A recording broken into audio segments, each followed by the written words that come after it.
23장인데 어제 이제 우리 학생들하고 같이 말씀을 나누면서 나 맹인이 이제 고침을 받았다는 그 사건, 그 다음에 그 이후에 바리새인들이 여기에 대해서 어떻게 반응을 하고 그런 자기를 고치신 예수님 앞에 맹인은 또 어떻게 예수님을 영접하게 되는지, 이것이 9장 전체의 흐름이고요.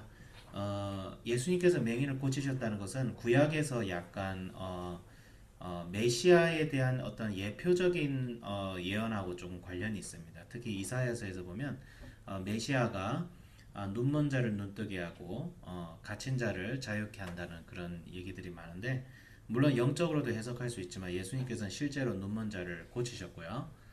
다리를 절고 일어나지 못하는 자를 고치셨어요. 그 많은 수많은 기적들을 통해서 많은 사람들을 도우셨어요. 근데 예수님께서 그렇게 하신 목적은 물론 그런 사람들을 돕는 것도 목적이 있겠지만 예수님의 공생의 사역의 가장 큰 목적은 바로 자신이 메시아이시고 자신이 그리스도이심을 증거하기 위해서였어요.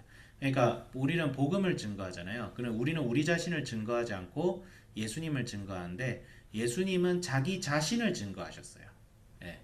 예수님은 자기 자신을 증거하셨어요. 근데 똑같이 복음을 증거하는 건데, 예수님은 그분 자체가 복음이시기 때문에 수많은 이적들을 통해서 많은 사람들에게 자신이 그리스도이심을, 자신이 하나님 나라의 도래임을 많은 사람들의 증거를 했어요. 그래서 이 날 때부터 맹인된 사람을 고치는데, 어제 우리 그 날 때부터 맹인된 사람이 본인의 죄나 부모님의 죄 때문이 아니라 하나님의 섭리 가운데서 맹인이 되었다라는 그 예수님의 얘기를 들으면서 교훈을 얻었죠. 어떤 교훈이죠? 인생에 뭔가 잘 못된다고 해서 자책도 하지 말고 남 탓도 하지 말고 하나님 앞에서 하나님의 섭리와 하나님의 뜻을 먼저 구할 수 있는 사람이 되어야 된다. 예, 그런 것을 먼저 강조를 했고, 그래서 이제 예수님께서 맹인을 고치셨어요. 진흙을 이겨서, 그러니까 진흙을 이겨서 눈에 붙이셔서 고치셨어요. 근데 하필이면 그날이 또 안식일이에요. 그러면 우리 바리새인들의 또 안식일을 어겼느냐 하면서 또 태클을 걸기 시작합니다. 근데 예수님 안식일은 어떤 날이에요? 안식일은 우리가 사계명에서 배웠지만 쉬게 하는 날이죠. 안식을 주는 날이에요. 안식일의 본래 정신은 예수님을 통해서 안식을 누리지 못한 사람들이 안식을 누리는 거예요. 자, 안전뱅이한테는 안식이 있습니까? 없습니까? 병이 있는 사람은 안식이 있어요? 없어요? 침대에 눕는다고 안식이 있어요? 없잖아요. 눈먼 자는요, 눈을 보기 전까지는 안식이 없습니다. 안전뱅이 걷지 못하는 사람들은 걷기 전까지는 안식이 없어요. 예.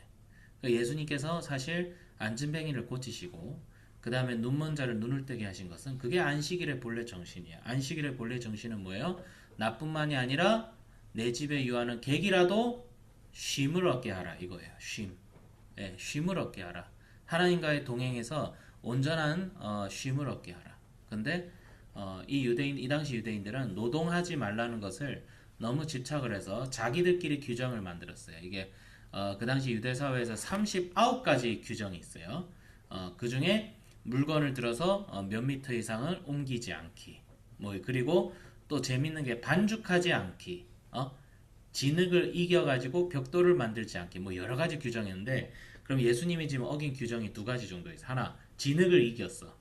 진흙을 가지고 뭘 이긴다는 것 자체가, 이게 이긴다는 게 진흙을 가지고 이게 시멘트라고 하니까, 그러니까 옛날에 벽돌 만들 때 진흙을 가지고, 여러분 차흙놀이 해봤어요? 차흙놀이 해가지고 차흙으로 막 빚잖아요. 그거 안식이라면 유대인들이 뭐라 해요? 너 노동했다고 뭐라 그래? 진흙 가지고 만지작거리면 안 돼요, 안식일에. 근데 예수님께서는 맹인을 고치기 위해서 진흙을 가지고 만지작 하셨죠. 예, 그러면 안식일이 어긋난 거예요. 이게 첫 번째 어긋남이고, 두 번째는 뭐예요? 병든 자를 고치는데 생명의 위협이 될 정도가 아니면 병자를 고치면 안 돼요. 눈 멀었다고 해서, 그래서 유대인들이 이렇게 생각하는 거야. 아니, 눈이 멀는 건 안타깝긴 한데, 아니 지금 그걸 꼭 고쳐야, 저 사람이 지금 내일 당장 죽을 것도 아닌데 꼭 안식일에 고쳐야 되느냐? 날 때부터 맹인된 사람 하루라도 빨리 눈을 뜨게 하는 것이 보통 상식적으로 말이 될 텐데 바리새인들은 여전히 그러니까 말씀이 아니라 그러니까 말씀에 대한 자기 해석, 말씀에 대한 자기의 관점. 그러니까 동일한 하나님의 말씀이 있지만 그 말씀을 보고 어떻게 해석할지는 사람마다 다를 수 있어요. 예를 들어서 봐봐요. 우리 개신교, 뭐 가톨릭까지 갈 필요는 없습니다. 개신교에도 감리교하고 장로교는 구원론이 다릅니다. 예를 들어서 우리 한비전은 한 번 구원은 영원한 구원이라고 믿잖아요. 그렇죠? 근데 감리교하고 성결교는요. 구원 잃어버릴 수 있습니다. 예. 자기가 스스로 배교를 할 수 있대요. 하나님의 은혜를 사람이 스스로 거부할 수 있다고 믿어요. 그게 자유의지예요. 근데 장로교는 하나님의 은혜가 너무너무너무 감격스러워서 사람이 도저히 거부할 수가 없다는 거예요. 그래서 한 번 구원은 영원한 구원이다. 다르죠? 다르죠? 구원론부터가 달라요. 개신교. 똑같은 말씀인데 달라요. 그러면 이걸 가지고 싸우시는 분들이 또 있어요. 예. 저는 아무리 봐도 말씀이 양쪽을 다 얘기를 하고 있으면 그 해석은 서로의 차이가 있어도 존중해줘야 된다. 저는 그렇게 결론을 내리거든요. 저는 물론 저는 장로교예요. 저는 한 번 구원은 영원한 구원이라고 믿는 입장이지만 그렇게 생각하지 않으시는 분들을 존중합니다. 예, 물론 도가 지나치면 좀 그렇긴 하지만 예를 들어서 네가 열심히 해야 구원받아 이거는 뭐 거의 행위 구원이니까 안 되고 존중해야죠. 존중해야죠. 예. 교회를 어떻게 다스릴 것인가 그것도 다르고 말씀을 어떻게 이 구절 어떻게 해석해야 되죠? 오늘 어제 우리 주일 예배 때 창세기 6장 가지고 했잖아. 이거 해석이 2000년 동안 사람들이 합의를 못했어요. 어느 해석이 더 맞는지. 2000년 동안 싸웠어요. 2000년 동안. 예.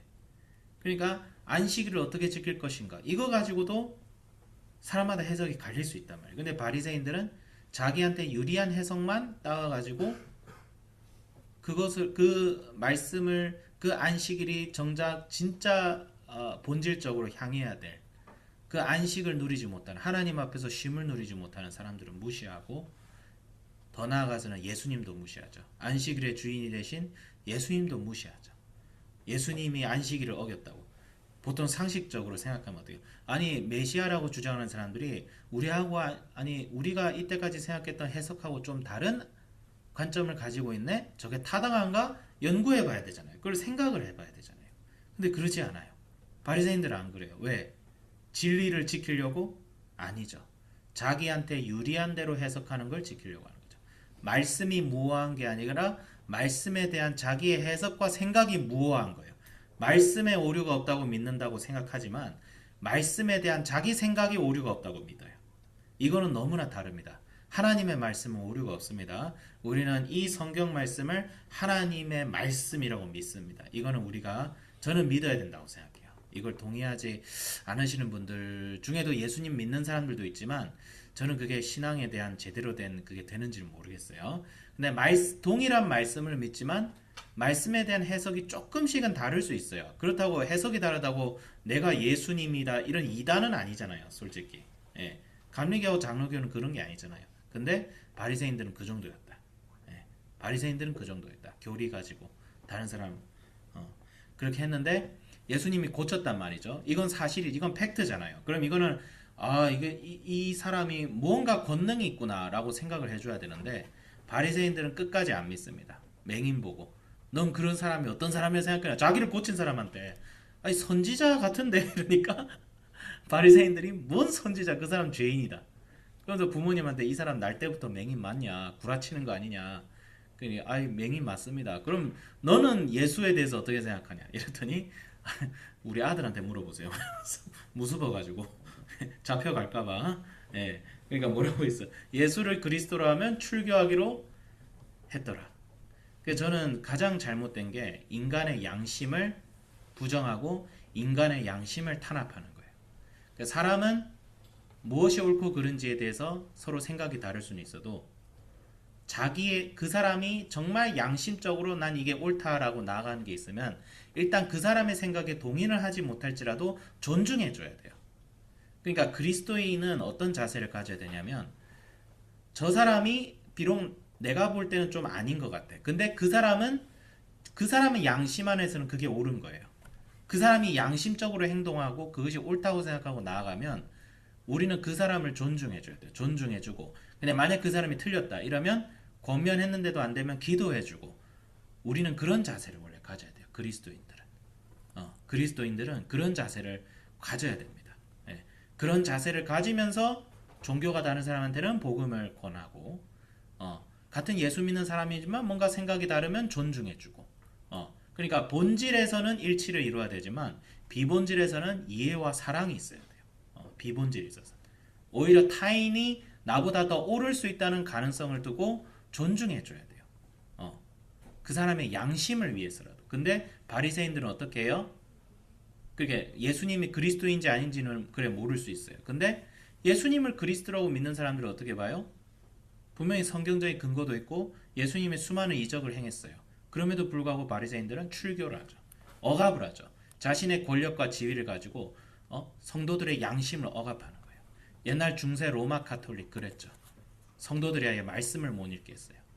근데 오늘날 저 같은 사람들이 말씀을 좀 안다고 성도들의 양심을 억압하고 있지는 않은가? 일단 저부터 돌아봅니다. 네, 저부터 돌아봐요. 모든 사람이 말씀을 스스로 읽고 말씀을 해석할 수 있어야 돼요. 그거 부정한다? 그럼 캐톨릭 가야 돼요. 캐톨릭은 교황님이 해석해주면 알겠습니다 하고 따르면 돼요. 더 쉬워요. 사실 캐톨릭은 신앙생활하기. 순종만 하면 돼. 근데 우리 개신교는 순종과 함께 생각을 또 스스로 해야 돼요. 생각하고 순종해야 돼요. 생각 없이 순종하면 캐톨릭 스타일이고 그거는. 요즘 캐톨릭도 그래 안 하는데. 그래서 우리 한비전 우리 성도님들도 그렇고 우리 한비전 친구들도 그렇고 말씀을 이렇게 두고 아침에 이렇게 읽는 것이 정말 귀하다. 정말 귀하다. 이것이 말씀 앞에 주님을 더 가까이 할 뿐만 아니라 양심의 자유를 얻습니다. 양심의 자유. 누가 나한테 프레셔를 준다고 내가 듣는 것이 아니라 오직 하나님 앞에서 난 책임지는 자다. 그러면 세상의 어느 풍파와 어떤 사람이 막 씨불라 대도 성도님들의 양심은 절대로 지켜져요. 말씀과 성령이 가득 채워지기 때문에. 네. 그래서 이 바리새인들처럼 되지 말아야겠다. 일단 저하고 그 다음에 우리도 말씀에 대한 지식이 우리의 자아를 세우는 것으로 연결되는 것이 아니라 우리를 오히려 더 자기 자신을 더 부인하는 고 다른 사람을 더 높이 여기고 나는 오히려 더 겸손해지고 낮아지고 예수님께서 자기를 비우셨잖아요. 그러듯이 우리도 우리 자신을 비울 수 있는 그래서 정말 삶의 인격적인 변화까지 이어질 수 있는 그런 말씀을 가까이 하는 사람이 돼야겠다. 동일한 말씀인데 자기를 세우려고 하는 사람들은 이 말씀 때문에 오히려 더 완악해지는 이런 아이러니함이 있는 것 같아요. 그래서 바리새인들을 본받지 말자. 바리새인들의 말은 듣되 행위는 본받지 말아라. 예수님께서도 그런 얘기를 하셨죠. 그래서 그런 사람이 저희들부터가 되어야겠다라고 결론을 내리겠습니다. 기도하겠습니다. 거룩하신 하나님 아버지, 바리새인들을 보면서 아니 어떻게 이 귀한 말씀이 사람의 자아를 비우는 것이 아니라 자아를 더 세우는 것인지 심지어 사탄 마귀도 말씀을 이용해서 하나님을 대적하게 만드는 경우가 있습니다. 주님, 저희들의 마음이 정말 하나님을 사랑하고 있는지, 하나님 앞에서 내가 무릎을 꿇고 있는지, 하나님 사랑하는 마음으로 이웃을 사랑하고 남을 나보다 더 낮게 여기는 그런 마음으로 살아가고 있는지 우리 자신을 점검합니다. 성령이시여 우리 마음의 중심을 세워주셔서 이 말씀이 우리 자신을 먼저 치게 하여 주시옵소서. 남의 눈에 티를 빼기 전에 내 눈에 들보부터 뺄 수 있는 그런 역사가 일어나게 하여 주시옵소서. 감사드리며 우리 주 예수 그리스도 이름으로 기도드립니다.